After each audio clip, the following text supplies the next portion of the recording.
The greatest composers, the greatest artists, the greatest people are all those people who put consciousness into what they're doing.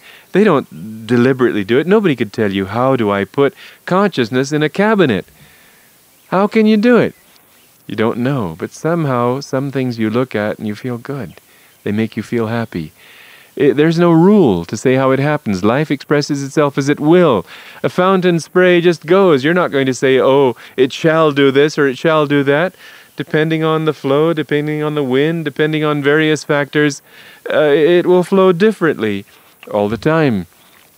So what we need to do is learn to live at this center, what we've defined as the consciousness of immortality, which is to say the consciousness of that life that never changes, ever changing but changeless, that life of the Spirit that is always blissful, always loving, always real, always dynamic. The more we can live at that center, the more we have the kind of immortality that's worth having. And the more we find that everything we do expresses that kind of immortality. It's something living. Somebody asked us a question in Virginia. I was on a panel discussion. They asked the question, and the question was turned over to Peter Caddy. And the problem was stated, what do you do with anger and rivalry and so on in your community? And Peter Caddy got up and gave a long explanation about the committees they have to handle that sort of thing. I would have spoken, but I knew that within the context, I did talk about it the next day when I could talk about it in greater length and explain what I really meant.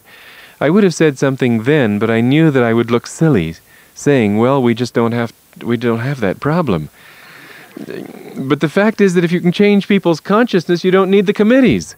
You don't need the rules. You don't need the laws. You don't need the way Peter Caddy had it set up was that this committee handles it on this level, but if it's worse, then another committee steps in. And I just sort of gave up. I stopped thinking. But if you can change people's consciousness, and to people out there in the world that seems unreal, they'll just accuse you of being naive.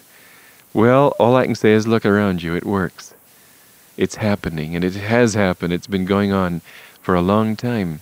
Because we're living in that consciousness, therefore these things flow more easily. It doesn't mean that nobody gets hurt, that there aren't disagreements, there aren't differences, but we come at them with a wish to help them rather than a wish to destroy. That's what makes it beautiful. In this way, we gradually learn. We should be grateful for these differences and so on, because they are what help us to learn. But the thing is, the more we have of this consciousness, the more we can relate it outwardly too, even in the world. I was so touched when Prem came with us on the tour last fall, because being at close quarters with people, it can be very tiring. But here I found this young boy was able to carry it off completely calmly and happily all the time. Our children are growing up with this consciousness. We don't have to tell them and that this is how you've got to behave or we'll spank you. They just automatically understand and they act that way. And in some ways they're ahead of us because they've grown up from childhood. I'm not trying to make you big-headed, Prem. You got lots of faults to work on. But the thing is, I was really impressed with that. And I've been terribly impressed with our children, how well they handle themselves in situations. Some people out there accuse us. They say, well, you surround them with nothing but sweetness and light. How are they going to handle themselves when they're out in the real world? So delusion's real? I don't know what they mean by that. But the fact is that they've proved it. I've seen it happen again and again, that they're able to handle these situations. And the grown-ups are able to handle it because they have this consciousness within.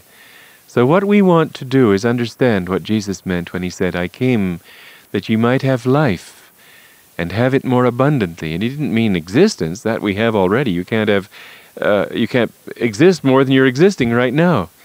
But life is to say that reality that is the essence of life rather than the outward form of life. The closer we get to that consciousness of the Spirit within, the more we have of that kind of life.